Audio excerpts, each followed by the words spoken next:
Good evening and welcome to the evening news for today, Wednesday, August 16, 2023. I am Jemima Holmes. Thank you for tuning in. Now let's take a look at some of the lead stories tonight. Metal Shark patrol vessel for GDF to arrive in October. Transferred ROSEHALL workers protest as estate prepares to reopen. 142 children medically screened under First Lady's Adopt an Orphanage initiative. ESSEQUIBO farmer found dead along MASHABO trail. Now for the news in detail. The offshore patrol vessel being procured for the Guyana Defense Force will arrive in October 2023, with additional sums of money for this and other GDF expenses being approved by the National Assembly last week. Gerald Bryan reports.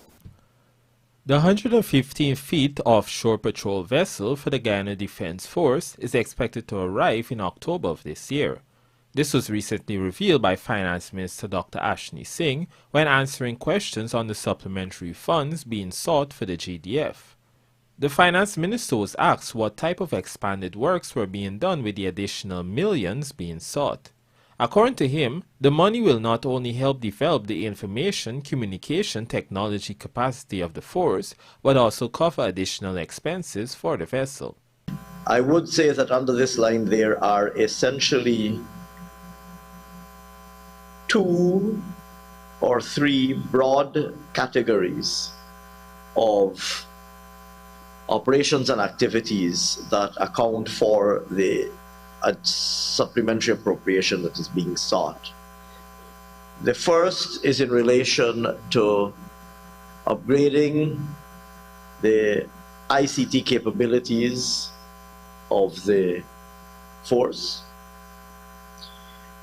The second and third, sir, are in connection with the completion, transport, and delivery of the offshore patrol vessel that is being procured. There are certain recurrent costs that are being incurred in connection with that. Meanwhile, more details were also provided about the building works the GDF plans to accomplish, with the $563 million being sought. There are a number of buildings that we are proposing to do additional work on. These include the building facilities that we have at Ettringbang, the Air Corps facilities at Timeri, the hangar at Ogle, the accommodations at Base Camp Aingana, several buildings at Base Camp Aingana, the lecture hall at Takama. The offshore patrol vessel is being procured from Metal Shark, a United States-based company that also supplies the U.S. Armed Forces. Gerald Bryan, The Evening News. Workers attached to the Albion and Blairmont Sugar Estates in Berbice today downed tools in protest action over the conditions under which they are being asked to return to the ROSEHALL estate for next month's reopening. Our Berbice correspondent Andrew Carmichael reports that the action of the workers followed a high-level meeting between their union and the management of the Sugar Corporation on Monday. Tuesday's meeting was held at the Albion Estate under quarantine and was aimed at discussing harvesting strategies for the ROSEHALL Estate, which is expected to commence grinding operations on September 16. When the estate was closed in January 2017 by the APNU AFC coalition, the ROSEHALL Estate had some 2,500 sugar workers, but 1,181 of those were retrenched. The remaining workers from ROSEHALL were transferred to the Blairmont and Albion Estates. The retrenched workers were subsequently given a severance package. Now, as the People's Progressive Party civic government seeks to reopen the ROSEHALL Estate, the transferred workers are being asked to come back to the ROSEHALL Estate. Those workers are now demanding a package, saying that many of the retrenched workers who received their severance package have since been rehired by ROSEHALL. Last Wednesday, Agriculture Minister Zulfikar Mustafa told the National Assembly that 1,100 workers have already been rehired. On Wednesday, 78 harvesters and 28 planters from the ROSEHALL estate, along with 120 harvesters from the Albion estate, assembled at number 2 village in East Kanji in protest action, saying that they will not return to work until their concerns are addressed. Omadat Sichuran, who is a gang representative for the harvesters at Albion, explained that they were told the plan is to relocate 140 cane harvesters from the Albion estate and a further 130 from the Blairmont estate to work at ROSEHALL for the crop, which is expected to last between 5 to 6 weeks. He said this information was subsequently passed on to the workers. This is a reaction that, they don't want to come and cut no cane at ROSEHALL. I'm a worker from the ROSEHALL estate, was transferred to the Blairmont estate. And now I'm out this morning to work, and I get a message that the estate need us to come back to ROSEHALL to cut cane. Some was transferred to the Blairmont estate, some was transferred to the Albion estate. And it's unfair to us, right? For going back to our estate, we're already closed down, pay off and reopening back now. And want these workers them to go, we're not no slave.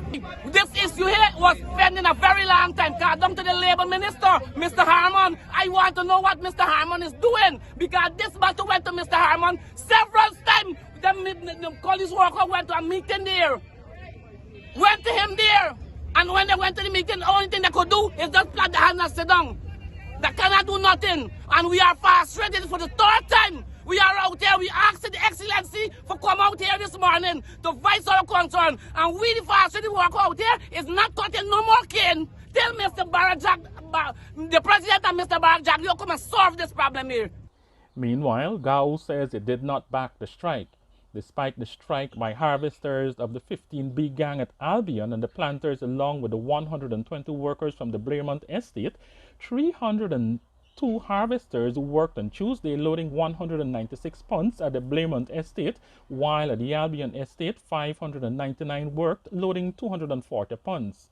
Gao says the workers say they need a package, but they have not said what they're expecting the package to be. The union explained to this newscast that Monday's meeting is still to be continued since they have not reached any agreements. For the Evening News, Andrew Carmichael. Under the banner of the Office of the First Lady and with support from the Embassy of the People's Republic of China, 142 children from 10 orphanages in Guyana benefited from a medical outreach today. Rupasina Ryan tells us more. Through the Adopt an Orphanage initiative, the Embassy of the People's Republic of China in Guyana provided 16 members of the Chinese medical team to offer a range of health services such as heart, eyes, spine and extremities, and dental checkups. First Lady Arya Ali stated that the Adopt an Orphanage mechanism continues to focus on providing holistic support to children in institutional care. According to her, children in such settings are at a higher risk of mental and psychological problems affecting their physical health. Children in institutional care require greater medical care and attention for a number of reasons. First, children in general have weaker immune systems when compared to our adults. This therefore limits their natural ability to fight infections. Children, especially under the age of 5, have significantly higher developmental delays and are vulnerable to illnesses as their immune systems aren't fully developed. Hence, they require greater medical attention and care. Children in institutional care are at a higher risk of mental and psychological problems, which in turn affect their physical health. For instance, children in homes are at a higher risk of suffering from depression, which, if they do, can result in change in behavior such as refusal to eat. Meanwhile, the Chinese ambassador highlighted some of the collaborative efforts which China has been involved in, as well as contributions made by the current medical brigade. Last year, the embassy supported 3 orphanages. We will continue to support 2 this year and made some contribution to other projects. The Chinese medical team, the doctors, they are working at Georgetown Public Hospital and the Linden Public Hospital. Some of them traveled to Georgetown early this morning from Linden. The current team, the 18th one, they will finish their term next month. and we will welcome the 19th team. The Adopt an Orphanage initiative was launched in 2021 to link underfunded orphanages in the country with the private sector in ensuring that their needs are well met. Initially starting with 8 orphanages adopted in 2021, this number grew to 11 in 2022. Rupa Sinarayan, The Evening News. With 10 Caribbean Premier League games built for Guyana this year, Housing and Water Minister Colin Crowell noted the ongoing progress on the Eccles to Diamond 4-lane highway, assuring excited cricket fans of little hindrance as they travel to the National Stadium Providence, East Bank Demerara for the matches next month. Here's what Minister Crowell had to say. Even we had recent matches at the stadium, and utilizing these same roads, they were very efficient. But each one of the block is in a different phase for completion. So you look block the first link is already complete. That's the one that's open as the Eccles end.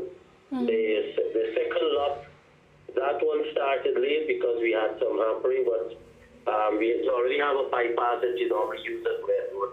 But we don't see most of the 4-lane will be utilized available during that period. But we don't see it as being a handball because you already have persons who are utilizing the interlink at the back. Our Eccles from industrial road from the 4-lane to the turn, which is very critical for cricket. The Windsor Junction, that by and large is complete. They're just doing the finishing touches. So that's a road that was a deterrent and is a bad state. So that portion is complete. With the completion of land reclamation on the artificial island being built in the Demerara River by Vreeden Hoop Shorebase Incorporated and the addition of 44 acres of land, the project is now approximately 80% complete. Gerald Bryan has the details. This was explained by Vesci Director Nicholas Deguboya in an interview with this newscast. He further noted that the company will soon be evaluating the responses received to its request for information RFI from suppliers. The consortium has said it is looking to engage between 30 and 90 services. With the project approximately 80% complete, Deguboya noted that they have to have some of these services operational by December. All the land reclamation completed. The only remaining pieces now to do are to put the electrical network in and put up the building. There's some amount of civil works remaining. Small amount, but the land reclamation is a big portion of the project, and that's done now. We put out the first RFI and then we put out this second RFI. Once we get those responses, we're going to do some analysis and create a short listing of providers, and then we're going to go to a RFP stage. Meanwhile, a statement from Vesci revealed that the MV Galileo Gailey has departed Guyana. The vessel, which is owned and operated by Vesci's joint venture partner, Jan de Nol Group, was deployed last year to the artificial island to reclaim land. According to Vesci, the vessel has completed its task of reclaiming 44 acres of land. It was further explained that Vesci has completed construction work on the 200-meter quay wall. Gerald Bryan, The Evening News. Coming up, ESSEQUIBO farmer found dead along MASHABO Trail. Do stay with us. More news ahead. Traveling soon? Then come into John Lewis Styles on Waterloo Street and let's help you choose the right set of luggage. You can choose to buy 3-piece luggage sets, or separate pieces, but the sets are always a better deal. Either available in soft poly, or ABS hard side material, with 4-wheeled spinners, and in many colors too. Also available are carry-on luggage, computer bags, duffel bags, backpacks, travel pillows, blankets and lots more to make your trip enjoyable. John Lewis Styles. Simply different.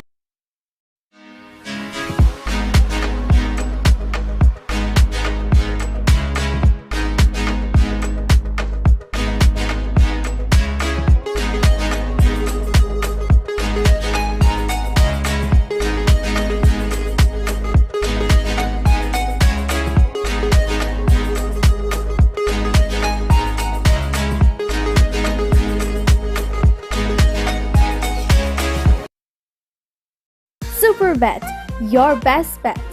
Do you wish to pass some time and win while doing so? Play our Super Bet online games. Choose from over 200 online games that are easy to play. Visit www.superbet.gy to choose your game. Must be 18 years and older. Terms and conditions apply. Play responsibly.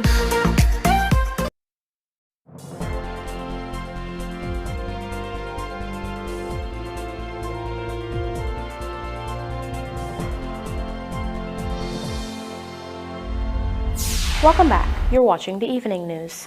Police in Region 2 are investigating the circumstances surrounding the death of a 35-year-old farmer whose body was discovered along MASHABO Trail, Region 2.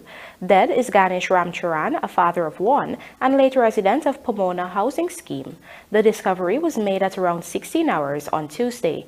Ramcharan had left his home at around 6 hours to visit his farm in Grove Hill, MASHABO. He was riding a motorcycle. It is surmised that while returning home, he may have lost control and fell off his bike, sustaining a broken neck and injuries about his body. Another farmer who was traversing the trail made the discovery and alerted the police. A post-mortem examination will be conducted. Our Berbice correspondent Andrew Carmichael reports that local farmers need to study market trends and prepare themselves to move away from small-scale farming, Agriculture Minister Zulfikar Mustafa has emphasized. Here are the details. Traditionally, cash crop farmers in Guyana will cultivate a large variety of different kinds of vegetables, and when the market is flooded with a crop, they often get low prices. In some cases, farmers along the quarantine are known to leave their eggplants, okras, and boras on the tree because it makes no sense to pay laborers to harvest the crop with a low market price. But Agriculture Minister Zulfikar Mustafa says farmers need to start studying the market trends and produce only what the market demands. He made the call on Saturday while addressing farmers at Auckland on the quarantine. He pointed out that by the end of the year, there will be 12 agro-processing plants operating in different parts of the country. Right here on the quarantine, we have one will open shortly at Blackbush Boulder. Now farmers have to do crops that can earn them a livelihood, that are lucrative, that can give them enough money. We can't want to do 10 or 15 crops and do it in a small scale. Now, for example, Blackbush Boulder at Maibikuri, Yumani is opening an agro-processing facility that will do ketchup and pepper sauce. Now, Blackbush farmers have premium price for their pepper and tomato.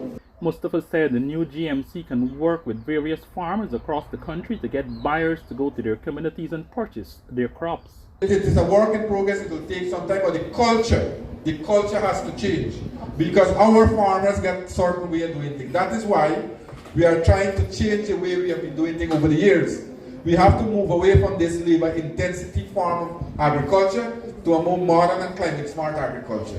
For example, we have to determine what's the demand in the market before we go into the planting, what we have to plant. You can't want to plant squash and bora and okra and make a market for it. You understand? We can do that in a small scale to satisfy our needs.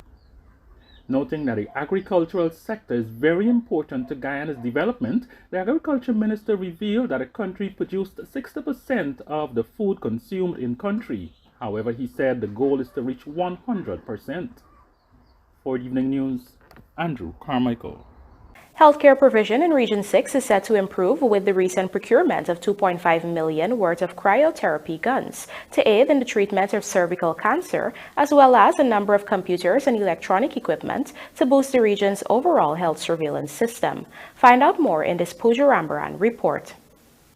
The Health Department of Region 6 on Monday received this generous donation from the Pan American Health Organization, PAHO. Given the common correlation between being infected with the human papillomavirus HPV and developing cervical cancer, Health Minister Dr. Frank Anthony noted the importance of testing for the virus and having other mechanisms put in place to better address it in the country. This is something that we can eliminate from Guyana. All it takes for us to do is to intensify our vaccination, our immunization with HPV. But so far the rates have been quite low, especially in this region. So if we want to eliminate cervical cancer, we have to increase the rates of HPV vaccinations. Additionally, Minister Anthony explained that for persons who are sexually active, the ministry's service expansion also includes pap smears and visual inspection of the cervix with acetic acid, VIA. VIA is a simple procedure, and during VIA, if we notice any abnormal cells, we can then use cryotherapy to make sure that we fix those abnormal cells. Cryotherapy refers to the use of extreme cold to freeze and remove abnormal tissue. As such, the newly acquired cryotherapy guns will be distributed across a number of health centers in Region 6, including the Oriala Health Center, to build their capacity for dealing with these health concerns. Meanwhile, Minister Anthony highlighted the work the ministry has been doing to improve health surveillance systems countrywide to provide programs that meet the needs of different communities. A lot of our surveillance system is built around capturing infectious diseases, and there's an obligation for the staff when they discover the reportable ones to send that immediately to Georgetown so that we can consolidate that and report it. But having a system just to report when you have a particular outbreak is not what we are looking for. We want a system that can help us in our planning. We want a system that can help us in doing health better in the community. He noted that the ministry has been actively collecting data on not only the prevalence of infectious diseases in different communities, but also data of chronic non-communicable diseases. With time, this community surveillance will expand across the regions to ensure health services more appropriately address community needs. Pooja Brand for the Evening News. The Ministry of Public Works, which received a $33.3 billion supplementary provision from the National Assembly this week, plans to construct hundreds of new roads with the money in the various regions, including 300 roads along the east coast of Demerara, and undertake $1 billion worth of infrastructural work in Region 2. Gerald Bryan tells us more. Making this revelation last week was Minister of Public Works Juan Edghill when questioned on the $33.3 billion being requested for his ministry. Of that amount, $25 billion is earmarked for the construction and rehabilitation of community roads. Edghill provided the National Assembly with a regional breakdown of the projects. What we're asking this additional money for, sir, is to do an additional 300 roads on the east coast of Demerara, an additional 100 roads on the east bank of Demerara, to make another 300 roads in region number 6, to put in another intervention of about another $1 billion worth of capital works in region number 2, of which the Honorable Mr. Holder will be able about, and to do that $1.6 billion worth of work that Mr. Figueroa quoted here in the House. And that's what we're discussing here at this time. He also provided a comprehensive comparison of the government's road building efforts in the year 2020 to date. I can indicate to you that in 2020 we did 151 roads. In 2021 we did 198 roads. And listen to this number. In 2022 we did 2,251 roads. For 2023 to where we are right now, we have 378 contracts that are under execution, and we have a number of other roads at the procurement stage. Meanwhile, $1 billion will go towards urban roads and drainage. A further $1.5 billion was allocated for the construction and rehabilitation of hinterland roads. Gerald Bryan, The Evening News. And now for a look at the bridge reports. The Demerara Harbor Bridge is scheduled to be closed on Thursday, August 17th at 4:15 hours for a period of 1.5 hours. Meanwhile, the Berbice River Bridge is scheduled to be closed on Thursday, August 17th at 17:10 hours for a period of 1.5 hours. We have a good squad, says GAW's manager Leon Johnson, and GBA focused on improving referee judges' qualifications through training. Details of these stories and more in this broadcast, sponsored by MacCorp, coming up on the other side of the break.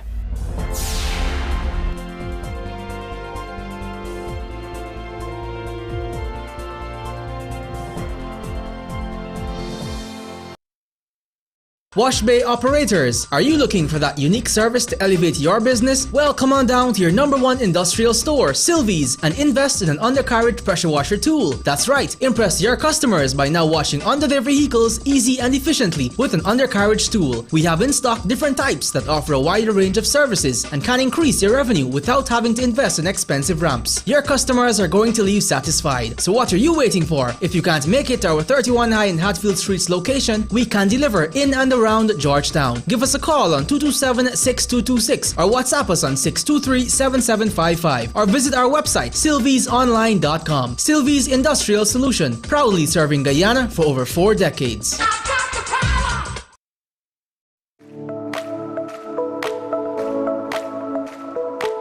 Optic offers great patient care that is tailored for my entire family. At Optic, a wide selection of affordable optical frames and optical services are available to fit your budget. At Optic, my family is provided with comprehensive eye examination and access to the ophthalmology services, all under one roof. Optic takes pride in delivering exceptional customer service and a unique experience to you, our customers.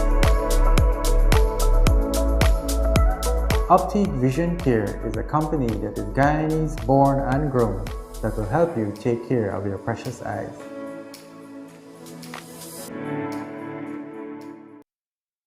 Looking to bring your dream home to reality? Or simply taking on a home improvement project? Then National Hardware Limited is where you should start. Let us put that touch to your home.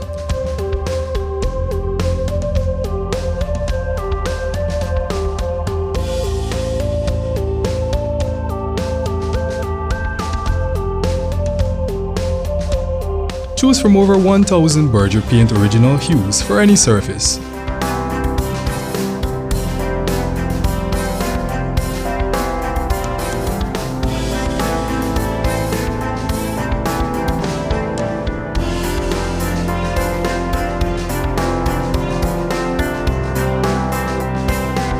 We are known for our trusted brands such as Westinghouse, Philips, Sadco, Rubbermaid, Pyrex, Gibson Home, and so much more.